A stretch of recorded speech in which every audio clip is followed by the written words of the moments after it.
Quelqu'un m'a compris. Marie a dit, que peut signifier? On a dit, c'est la grâce. Oui, la grâce est nombreuse. Si tu ne sais pas la gérer, ça va te brûler comme le gaz. Et là où j'ai venu l'expliquer, mais comment cela se fera-t-il? Moi, je ne suis pas mariée. On me dit d'accoucher. L'ange lui a dit, le Saint-Esprit descendra du ciel et l'ombre du Très-Haut se couvrira sur toi. Et le Saint-Enfant qui naîtra de toi sera appelé Fils du Très-Haut. Marie, c'est bizarre, elle a fait une déclaration. Je suis la servante du Seigneur. Qu'il me soit fait selon sa parole. Ce n'est pas l'ange qui l'a proclamé servante du Seigneur. C'est elle qui fait sa déclaration. Si tu ne peux pas te déclarer servante du Seigneur, ça va prendre du temps. Ça va prendre du temps. Alléluia. Je suis son mari. Allons dans le livre de 1 Samuel au chapitre 1. Anne a eu la grâce d'avoir un bon mariage. Son mari est né. Et chaque année, il partait à Silo pour donner les offrandes. Mais Anne n'allait pas passer les métiers. Elle allait passer les années, elle disait, si tu es pour moi dans cette maison, tu vas me suivre à Shiloh. Et Anne allait à Shiloh comme ça. Pourquoi ça dure comme ça? Pourquoi il faut même pas comme ça? Ça fait le temps. Et dès qu'elle retourne, Pénina dit au temps de sortir. Bonne arrivée. Mais le temps qui est encore derrière, où est l'enfant? Où est l'enfant? Tu as gagné le mari. Moi j'ai accouché les filles, moi j'ai accouché les garçons. Stérile que tu souffres. Mais Anne, tout ce genre de paroles, Anne préfère mourir que d'entendre ce genre de paroles. Anne pouvait pleurer tous les jours. Les pleurs que tu pleures tous les jours là, tes pleurs n'impressionnent pas Dieu. Anne a bien pleuré. Alléluia. Anne pleurait parce qu'elle voulait un enfant pour se manger. Dieu fait quoi pour tes compétitions? Il a quoi à y voir? Elle pleurait. Jusqu'au jour où, quand ils sont repartis à Silo, la Bible dit quand on a fini de manger, elle s'est levée plutôt pour avancer dans les lois. Pas pour dire, allons retournons maintenant. Et elle a commencé à dire, si tu t'es donné un fils mal à ta servante, qui t'a proclamé servante de Dieu? Si tu me donnes un garçon, si tu me donnes un fils à ta servante, le texte parle de 4 fois servante. Anne n'est plus Madame Elkana. Anne s'appelle Madame la servante de Dieu. Elle qui s'est auto-proclamée. Elle a dit, si tu me donnes un enfant, on ne verra pas cet enfant sur mon dos. Voilà. Tu es Dieu, tu ne peux pas porter une grossesse. Les fils d'Élie sont fous. Mais couche, je te donne. Fils, c'est un cœur. Tu as dit, tu as bien parlé. Je peux très maintenant. Donc, bien aimé, si tu crois que je parle à l'église pour aider le pasteur seulement, pour avoir pitié de lui, tu perds ton temps. Anne a compris ça un peu en retard, mais elle a bien compris ça une fois. Et elle a dit, Seigneur, je me mets à ta disposition. Désormais là, je m'auto-proclame, c'est à moi de l'Éternel, si tu me donnes un enfant. Dieu n'a plus donné un seul. Dès qu'elle a obéi, Dieu a ajouté ce qui devait utiliser l'eau, laver les assiettes.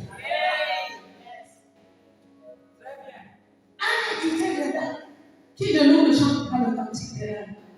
Qui de nous ici a un cantique? Si ce n'est pas le titre de ma chanson, ça s'appelle Lamentation plus. Personne n'a dit amen. Il y a un texte sur les cantiques âme. Les pasteurs qui sont là parlent de votre parti, on comprend.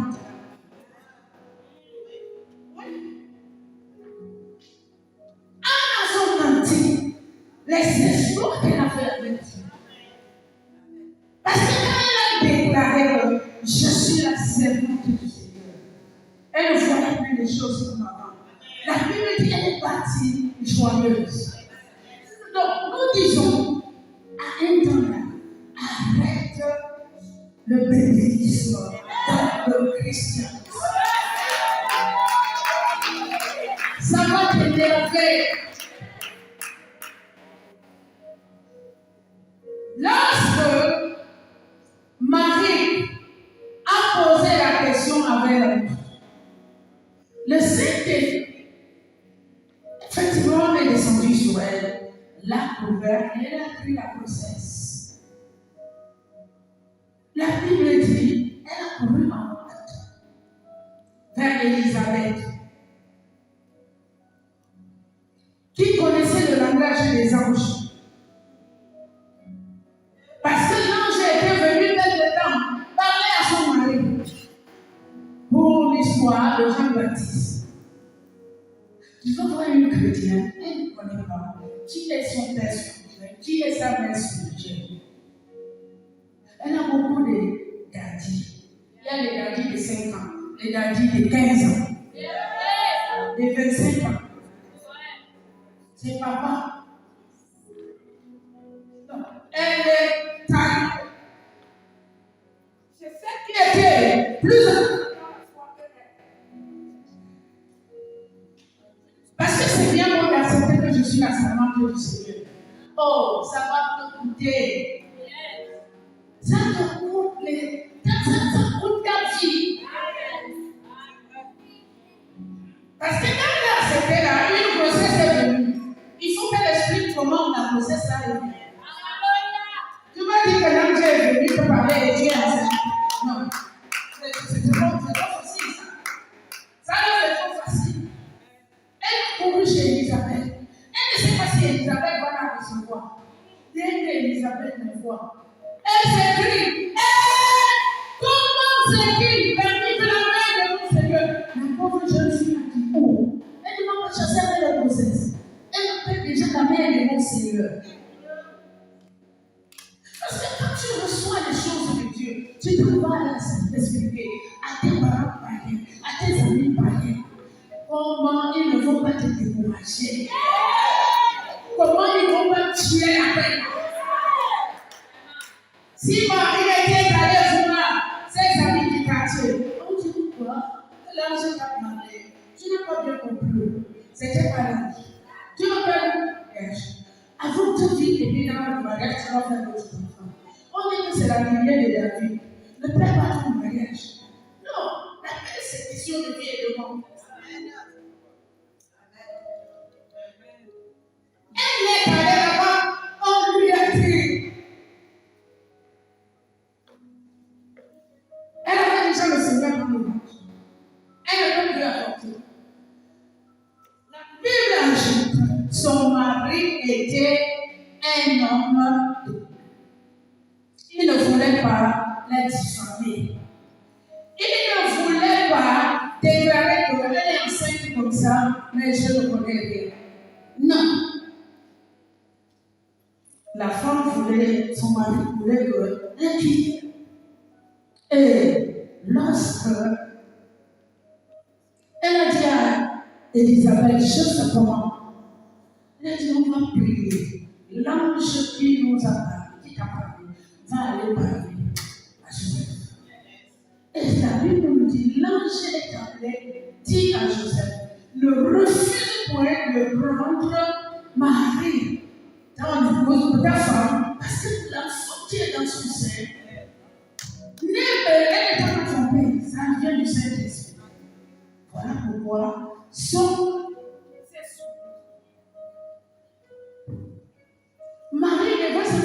vent ou des riz.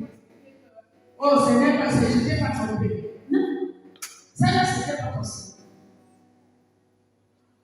Mais parce qu'elle avait une main spirituelle solide, bien, qui l'a bâtie. On ne dit pas la suite. Avant d'accoucher, il y avait un ressentiment. Et Marie, elle l'a montré pour voter aussi. Et quand ils sont arrivés, il y avait point de place pour eux dans l'hôtellerie. Alors que Joseph et Marie allaient aussi. Attends.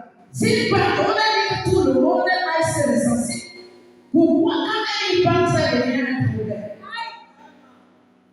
Alléluia. Non. On voyait, on a demandé à Joseph, hein? Tu es sûr que tu es de la lignée de David? Oui. Maintenant, qu'est-ce qui se passe que tu prends une femme en grossesse? Eh bien, l'ange m'a parlé. Un mari, non, ça se passe comme l'ange m'a parlé. On dit, bon, voilà le couple, l'ange m'a parlé. Allez à la crèche où les deux mangent. Et puis vous restez là. On ne peut pas vous loger dans l'hôtel où les vraies personnes restent. Non, ne croyez pas que Marie, ils avaient leur argent pour payer l'hôtel. Vous êtes des moutons. Allez manger avec les autres chèvres là. Oui, la main va te couper. Ça va t'envoyer dormir là où tu ne savais pas. On a l'impression que nos aînés n'ont pas traversé les mêmes choses qu'on traverse. C'est faux. C'est la même chose. Dieu ne change pas. Il est le même. Il ne privilégie pas une autre génération. Ils se sont retrouvés à la crèche parce qu'ils étaient rejetés de l'heure. Parce qu'ils étaient méprisés. Et ils devraient subir ça à cause de Jésus. Pourquoi toi tu crois que tu vas avoir Jésus et tu sois rose devant toi? Pourquoi tu penses comme ça? C'est faux. Parce que pendant qu'ils sont en train de réfléchir, on fait comment? L'ange vient dire, Joseph, non, quand l'enfant est sa mère, va en Égypte. Joseph a dit à ses proches que l'ange a encore parlé. Que je suis en Égypte avec l'enfant. On t'a dit que la fête de ta fille là, ta vie là, c'est la secte. Parce que Dieu lui-même avait dit que vous n'allez plus jamais retourner en Égypte. C'est quel Dieu qui est venu vous dire encore de retourner. Mais si tu n'es pas fort, les gens qui sont à côté de toi, vous prenez la même vie. C'est que quelqu'un qui a dit, Abraham en erreur, c'est sa propre femme avec qui il servait. Là, il a fait aussi mal. Je vois que tu ne comprends plus rien. Si on a mis la voix à côté de nous depuis longtemps, c'était pour que tu fabriques un enfant avec nous. Pourquoi tu ne mets pas ça? Non, avec Jésus, que tu as déjà accepté, que le Saint-Esprit vient sur toi. Il y a des choses que tu ne dois pas. Mais accepte sans comprendre. Obéis. Ce que tu ne comprends pas, prie, pleure devant Dieu. Ne pleure pas devant les autres. Parce que Dieu s'occupe de toi. On dit bon. Elle a dit Dieu qui fait tout pour ne pas pleurer. Nous voyons que Marie a accepté Jésus. Nous ne nous posons jamais la question. Pourquoi il y a plus de pécheurs et Dieu vient nous sauver? On vous a prêché l'évangile le même jour, vous étiez à deux.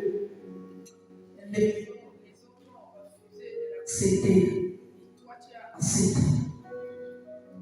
Pourtant, c'était la même parole. Pendant que Dieu est Seigneur, les autres disent, il fait quoi? Il m'énerve.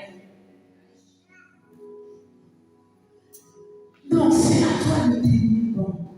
La Bible nous dit que c'est un trésor où tout le monde ne le trouve pas. C'est celui qui tombe là. Il doit vous toucher là pour avoir ce produit précieux. Mais si tu es là pour dire ça m'énerve, ça m'énerve. On peut qui payer mon loyer. On a dit que la fornication n'est pas bonne. Tu passes ton temps à regretter. Tout le monde ne trouve pas Jésus. Pendant que nous sommes ici, d'autres sont chez l'islam, d'autres sont devant les marabouts. C'est la grâce que tu es connu le Seigneur. Pourquoi ne pas t'attacher à ce Dieu? Donc, nous voyons que lorsque tu acceptes Jésus, ton appel est attaché à ton salut. Ça déclenche. Tu dois simplement te mettre au service de Dieu. Es-tu dans une église? C'est le leader de cette église. C'est Dieu devant toi. Ce n'est pas parce que tu es plus instruit que lui ou que tu as plus de moyens. Ça n'a rien à y voir. Non. Et beaucoup de gens ne comprennent rien dans cette affaire. L'appel les énerve. Le christianisme les énerve. Non, Marie a pris cette affaire. Elle a couru avec ça. Avec son mari. Pas parce que c'était facile. On croyait que c'était facile. Non. Non. Surtout pour les femmes mariées. Il y a un moment où tu te poses la question, attends, Dieu appelle les mariés. Quand mon mari vivait encore, est-ce que j'ai dit, Dieu, est-ce qu'on appelle les femmes mariées? Dieu dit oui. Hilda était mariée. Moi, Déborah, autant pour nous, était mariée. Oui. Parce que Dieu ne vient pas prendre l'autorité d'un homme parce que sa femme le sait, non? Non.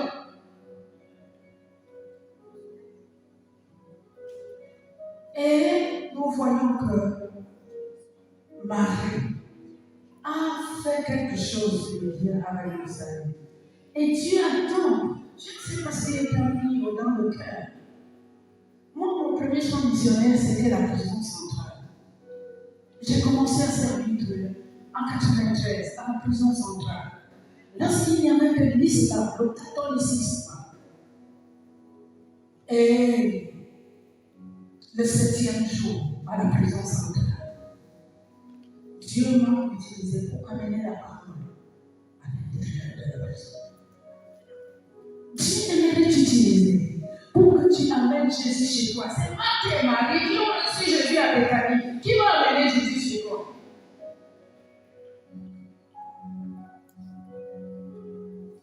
Qui va amener Jésus chez toi? Marie avait déjà descendu Jésus dans leur nation. C'est le Père qui va descendre chez nous. Mais permettez-moi de quitter sur la femme et la peine de Dieu dans sa vie pour prendre le point de vue. C'était pour dire à une femme, il faut que dire Dieu ne va pas appeler. On dit au pasteur, on dit aux intercesseurs. L'annonce qu'on a fait à l'église, là, c'est pour les gens. Je ne suis pas concernée. Tu mens. À moins que si tu n'invoques pas Jésus, si tu invoques Jésus, tu es sa servante au péché obligatoire. Si tu veux avoir la paix avec Dieu, serve et d'un cœur de vous. Alléluia. C'est Dieu. Dans le ministère où tu es, sois une bénédiction pour quelqu'un, pour votre église. Alléluia. Combien passe le temps à rentrer en compétition avec les leaders? Tu veux mourir, tu veux te détruire. Alléluia. Donc, je voulais parler cette fois-ci d'aimer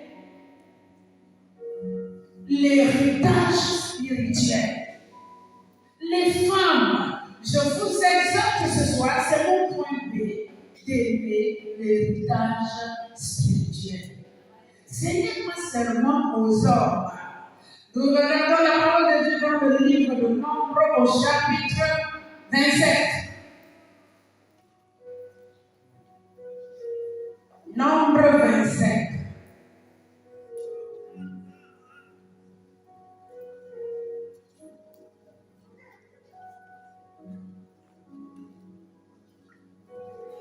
Les femmes doivent désormais apprendre à aimer leur héritage spirituel.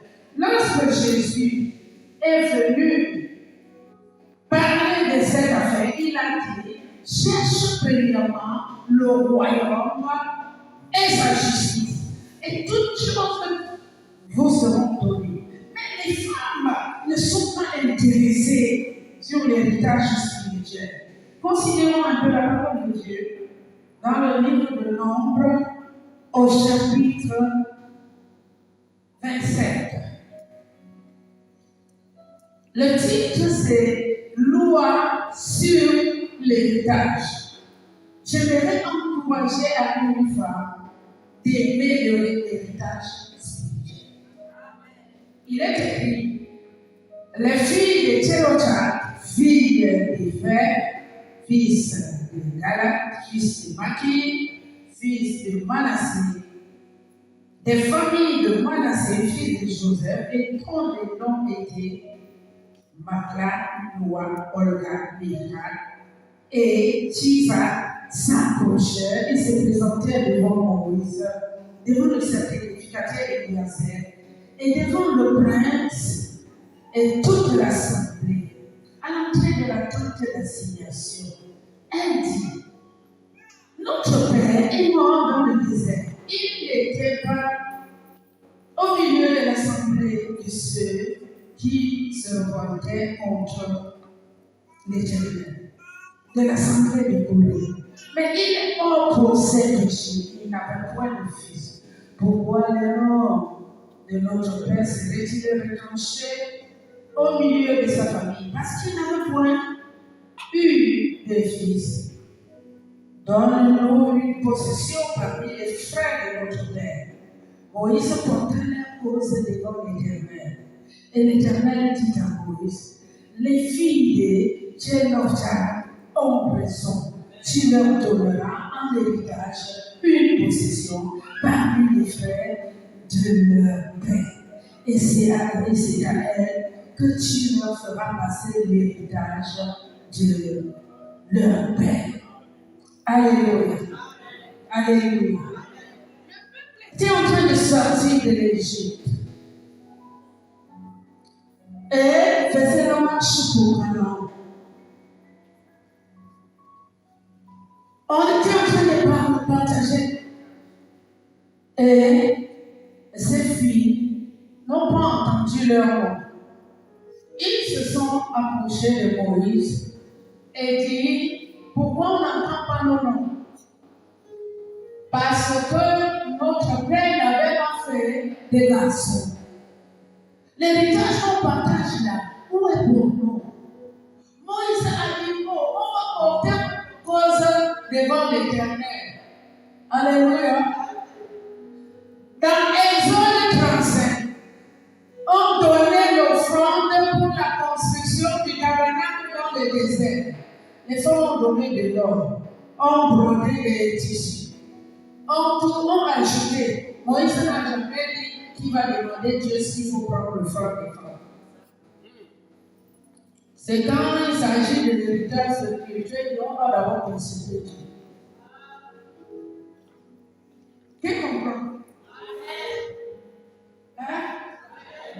Parce que les gens qui sont là aujourd'hui et disent oh, on a dit que les femmes ne prêchent pas. Non, c'est depuis l'Ancien Testament. Ce n'est pas la fin que Paul a dit que les femmes se taisent. Non. C'est là depuis. Moïse ne voulait pas que les femmes aient l'héritage. Pourquoi t'as pas le nom? Il y a quoi? Oh non, il faut qu'on consulte Dieu. Dieu dit, elles ont raison. Oh mon Dieu, il n'y a même pas de femmes ici.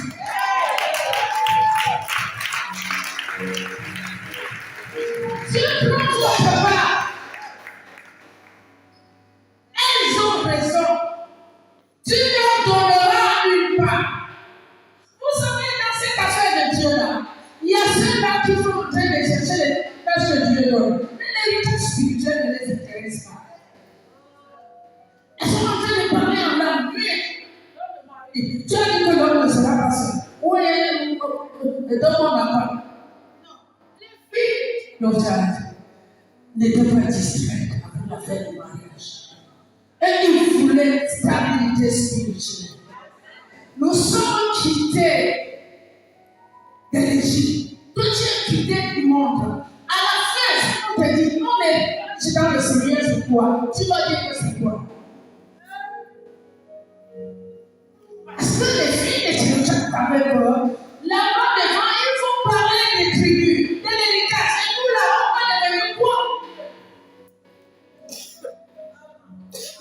Et c'est des choses qui n'intéressent pas les femmes. Oh non, mettez vraiment le foulard. Regardez s'il n'y a pas assez de sel dans le riz. Ça, c'est ce que les femmes vont faire à l'église. Non, ce n'est pas toutes les femmes qui écoutent ça. Les vraies femmes disent, nous voulons l'héritage spirituel. Ouais, pour nous. On va porter notre cause devant l'Éternel. Et là-bas, l'Éternel qui est son trésor, donnez-le. Depuis que tu es Christ, tu aspires à être quoi? Dans le Seigneur. Hein, tu cherches à devenir quoi? Tu es dans tu vas l'église en l'église. Tu cherches quoi? L'héritage qui m'intéresse en Christ, c'est quoi?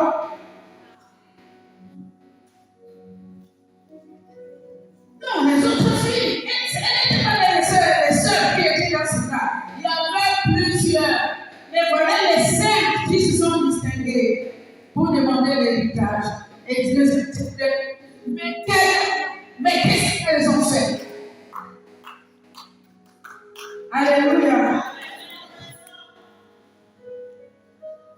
Quand tu vois qu'on élève les diacres, ça ne t'intéresse pas. Des quitter simples chrétiens à diable, à ancien, à pasteur.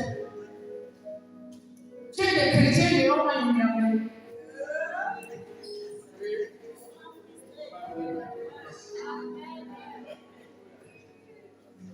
Les choses comme ça, les textes chrétiens, ils sont les je prie. Si je trouve le travail, Dieu est non. Si je trouve le mari, non. Être élevé dans le Seigneur ne les intéresse pas. Si tu venais en Christ faire quoi? Tu vas la dire? Non. Non, viens là dedans pour l'héritage. Alléluia. Parce que quand tu vas à l'école, tu vises un diplôme. Maintenant, quand tu dis, tu es en plus, là, tu es quoi aussi là-bas? Ah, quoi comme quoi? Quoi comme quelque chose? Quel est ton titre dans le Seigneur? Oh non, mon titre. Je voulais dire quelque chose d'abord, on m'a interrompu. Et j'ai laissé. Non.